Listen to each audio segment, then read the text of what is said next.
All right, here's our lesson for 2.2. We're going to cover all of higher degree polynomials just in one lesson. No need for multiple days.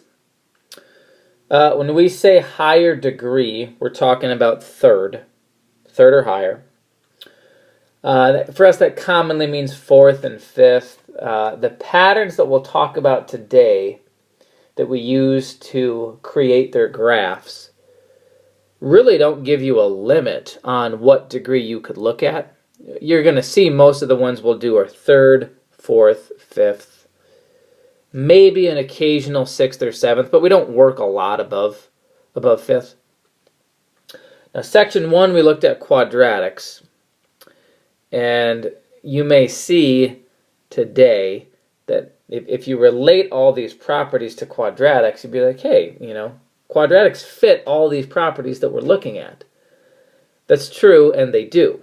Quadratics just, they fit everything today. They just have some other unique properties that kind of set them apart, which is why when we're looking at polynomials, we often study them separately.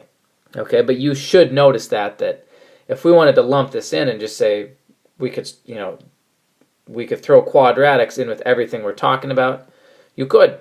For example, when I just talk about graphs of polynomial functions, you would see they fit. I'm just going to draw a cubic. Okay, there's an example. Notice how I sketched that polynomial without picking up my pen. And that is because polynomial graphs are what we call continuous. It's a fancy math term to say we're talking about a graph that has no gaps. If you knew where all the points were, you could theoretically sketch it without picking up your pencil. Okay, that's what we mean. Okay, that's what we mean.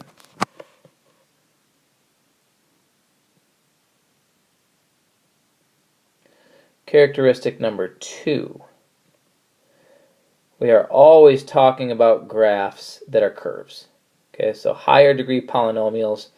If you were thinking, hey, I wonder if lines are going to come up, you're not going to see them, right? That's not this type of function.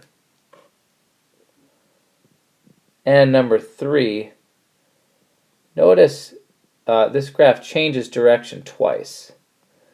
And polynomials always have this really distinct characteristic that they have smooth, rounded curves.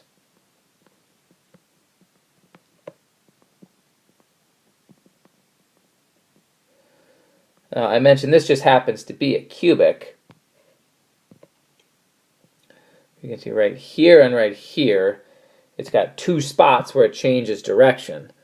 And it doesn't do so like a really, really sharp angle. The only function I think we've ever looked at all that does that is like an absolute value graph that kind of looks like a V. These graphs don't do that. Okay, no gaps, they're always curves, and they always change directions kind of slowly. And on the graph it shows up as a nice smooth round turn. All right, as far as the properties of their graphs go,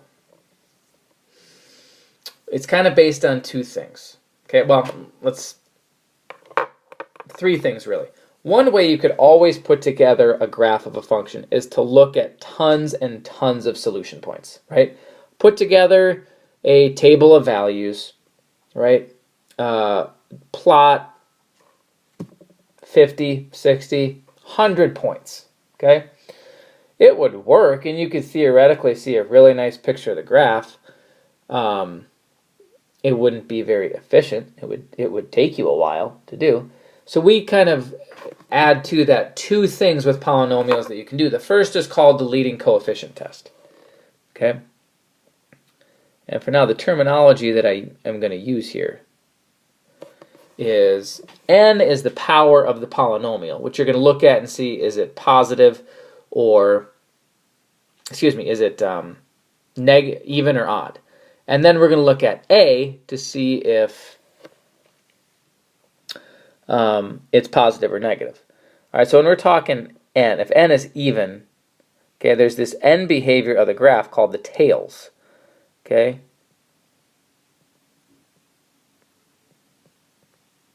And if n is even, the tails go in the same direction.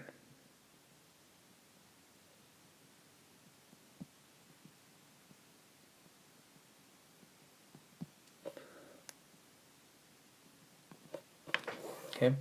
Tails go same direction, and as you might imagine is the case with opposite, and if you look back to that slide that I just drew, you saw this happening.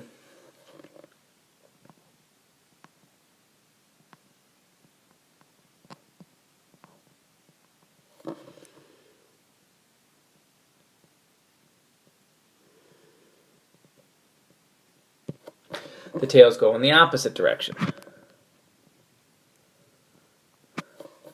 Okay. Now, remember, quadratic is a second degree. So if you think back to what we know about quadratics, their tails, like whether it's a parabola that opens up or down, they're always going in the same direction. Okay? So now we have two other things that we have to break down.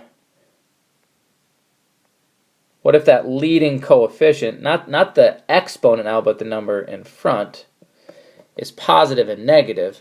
And again, for even, that's probably the easier case because we can relate this back to quadratics. Okay? When that first number in front of x squared was positive, we've seen this before, both tails go up.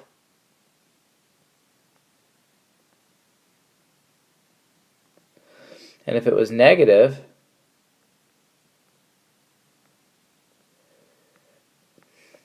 they both are going down. Okay? Both up and both down.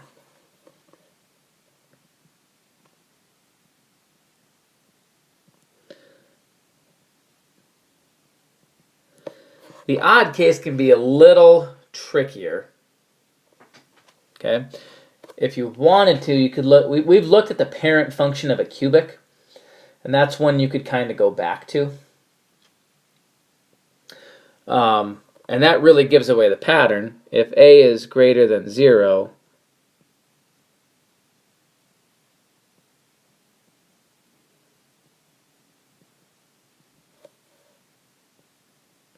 it ends up being left down. I'm kind of running out of room here. I'll just have to say R. Left down, right up.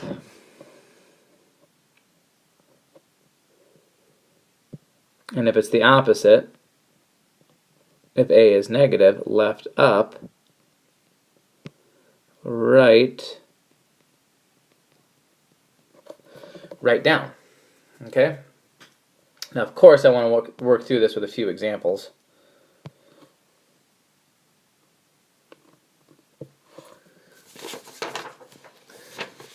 Now, this is just for end behavior. Okay, so for example, let's say I gave you negative x cubed plus 4x. Okay, negative x cubed plus 4x. The leading coefficient is negative x cubed. Okay, leading coefficient is negative x cubed. So here's what I'm going to do. I'm just going to put a point here. Point there. I don't know if that's really where x-intercepts are. Okay, I don't really care about that because that's what we're going to talk about next, is how to figure out where they go. And that's not really the point of where we're at. We're just looking at the tails. Okay, so there's this middle part to the graph where we're just going to have to say for the moment, like there's some x-intercepts and some behavior in the middle that we don't know what's going on. Okay, and we'll get to that in a minute. So right now we're okay with it. But I'm just talking about the tails. And I see, according to my leading coefficient test, that this is an odd case, which tells me right off the bat, one tail is going up and the other is going down. Then I look and see the number in front of x cubed is negative, which means it's the left tail that's going up and it's the right tail that's going down. Okay? Obviously, as far as what's going on in the middle, we've got some work to do. Okay? We'd have to take a look at that. But that tells you a lot. As far as the end behavior of the graph, that's what's happening. Let's take a look at another.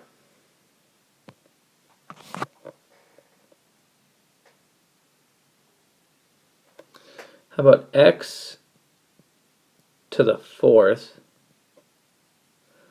minus 5x squared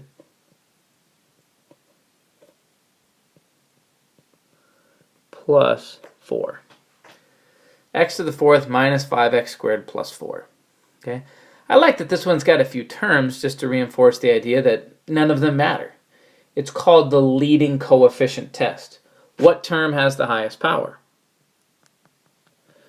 That would be x to the fourth. Again, I don't know where the x-intercepts are. They'd be somewhere, like, right around there. And now I'm just looking at the end behavior. Okay? It's to the fourth power. That's a case where n is even. All right, so I know both tails are going the same direction. Still could be both up, could be both down. The number in front of x squared is 1, which tells me this tail is going up, and that tail is going up. Okay? If you want one more to try on your own, I'll leave you with one. I only put 2 graphs on here, and I think we just need to do 2.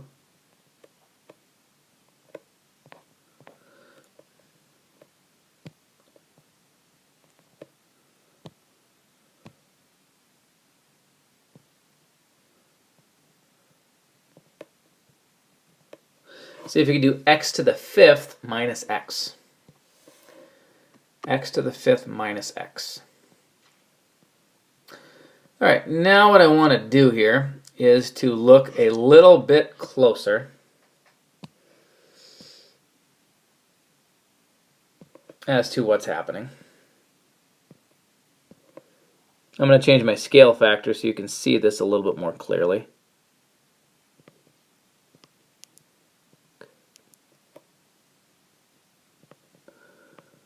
Spreading it out by a factor of 4.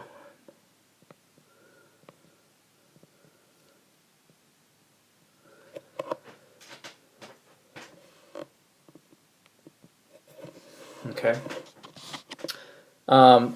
It's time to look at what's going on in between. That part that we had skipped over before, now we're taking a look at. Okay? The other part that we need are the zeros. Where does this graph cross the x-axis? That's what we're looking at now. You might be looking at that negative 2 times x to the fourth and be like, wait, what about that leading term? That's what we just talked about. Well, okay, hold on a minute. We're going to come to that. All right? But really the first part that you're going to do when you're finding a graph like this is to find these zeros. Okay? Now here, there are some factors that we can take out. And you're going to see right now, for us to do this graph, we need polynomials that are factorable. Okay? In section 3, we're going to look at long division with polynomials and then synthetic division. Without that, we have to have a polynomial that's factorable. Okay? It's just the only way I'm going to show you today to find the zeros. Okay? In time, we'll do some fancier ones and kind of get more sophisticated with how we find the zeros. For now, it's just factoring.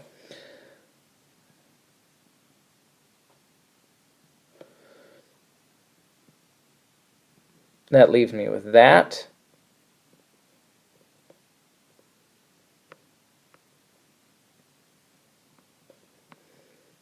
This ends up being a quadratic, that is x plus 1.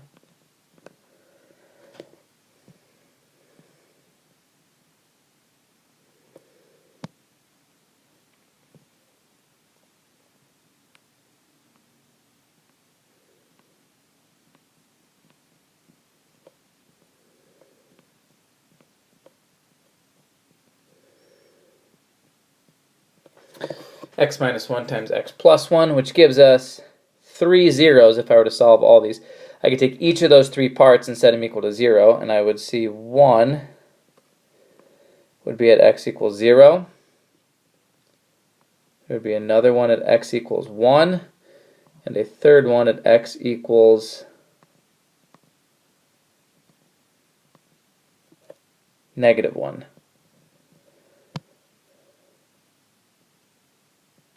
Okay? Now I'm going to go through and mark those. Here, here, and there. Okay? Now I could go and do my leading coefficient test. Okay? I found where there's 3 zeros, and you might think, wait a minute, it was 4th degree, don't we have to have 4? We shouldn't have any more than 4, but it's possible that we have less. Okay? Especially when I consider that I got this factor right here. That was squared, right? I basically had 2. If I had really written this out, I would have seen that I have 2 factors of x equals 0. Okay? Well, I don't need both of those. I just need one of them. Okay? This tail is going to go down, and so is that one. Okay? That's from the leading coefficient test. They're both the same direction, and they're both going down. Now, remember, this 0 is kind of the special one. X equals 0. And here's what happens. At -1, this graph is going to cross the axis, and then it bounces at 0, and then I know it crosses again at 1. Okay, that's why we like to know the zeros, is it's where the graph crosses from positive to negative. How did I know that it bounced at 0? Okay, that's what we're talking about right here when we refer to the multiplicity. Okay, if the that came from a factor that was squared. Okay, if you're talking about a multiplicity of a factor that's even, that's going to be the case where the graph is going to bounce. You might also see the term touches.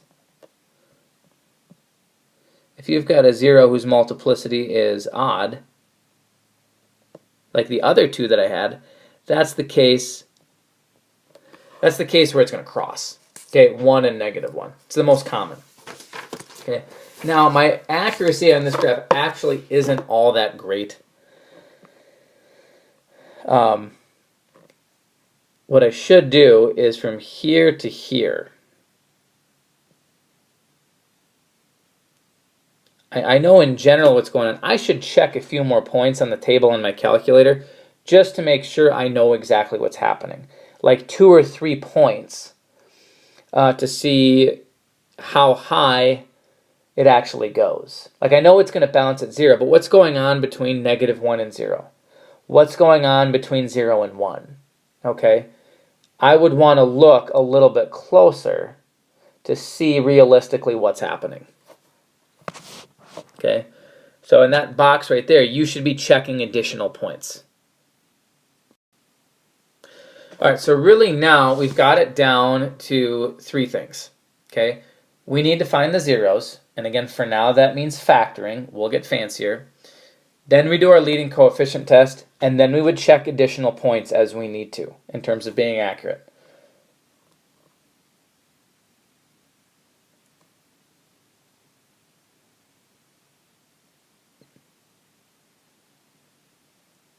I'm just changing the scale factors again.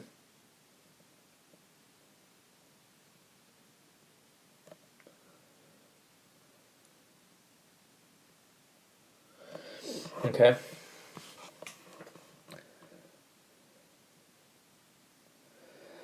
Both of these have a factor of x cubed. After we factor that out, that would lead to 3x minus 4. Now this one's only going to have 2, because look at that. I got x equals 0. That would come from solving x cubed equals 0. That has a multiplicity of 3, so it's still a case where it's going to cross. And then I would solve this one over here, and I would get that it is 4/3.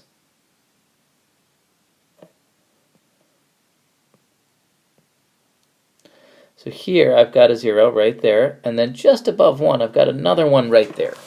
Okay, those are the only two. Again, it's a 4th degree, so one of them was cubed. It's almost like I had 3 at x equals 0. Regardless, it's a case where it crosses. Okay, and now I know it's going to cross at 0 because it was a 3rd power. The factor that gave me the 0 of 4/3 right here, that was a 1st power as well. So it doesn't have a bouncing case. I know it's going to cross. Okay, I know it's going to cross. Now really what should happen here is between 0 and 1.3 repeating. I'm not exactly sure what this graph is doing. Okay, if you had the instruction to plot additional points,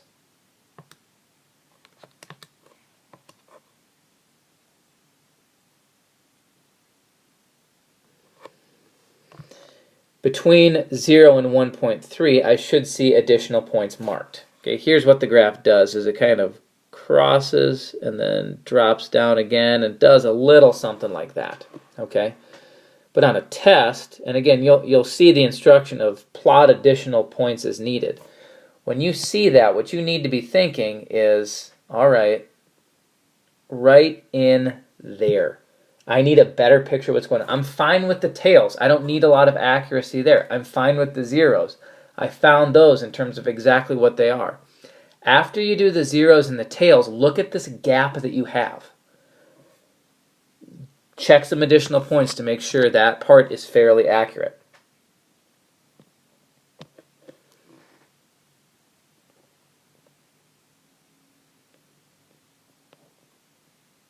Again, just changing the scale factor, so these are easier to see. This is the last one, by the way.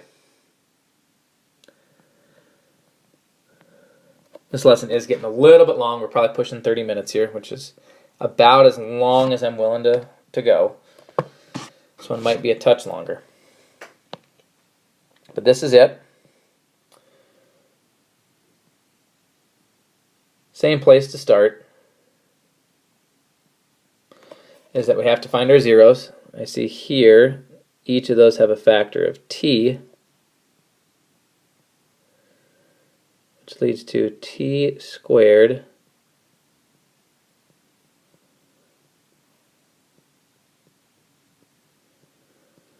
minus 4t plus 4. Now at this point it could be a little tougher on you in terms of factoring, because once we took that first factor of t out, we got this thing reduced down to a quadratic.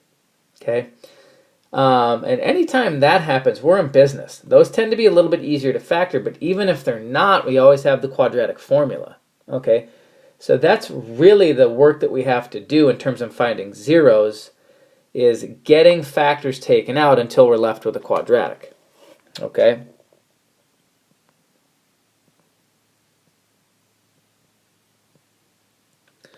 Now this one actually factors really nicely. But this 0 has a multiplicity of 2, right? We have t equals 0, that one's fine. And then notice from our factors, we really get 2 factors at t equals 2. Okay, so as soon as I see that, I'm immediately thinking, remember this whole case about where a 0 can bounce. That's going to happen at 2. Okay, that's going to happen. I've got a 0 here, and I've got a 0 there. Okay? It's a cubic, so it's 3rd power. Tails are opposite direction. Leading coefficient's 1, which is positive, so it's left down, right up. Okay? It's going to cross at 0, touch at 2. Cross at 0, touch at 2. Okay, now I should have stopped before I drew that in. This again was the part of the graph where I was left with, you know, I know it's going to cross at 0, I know it's going to bounce at 2, but what's going on in between?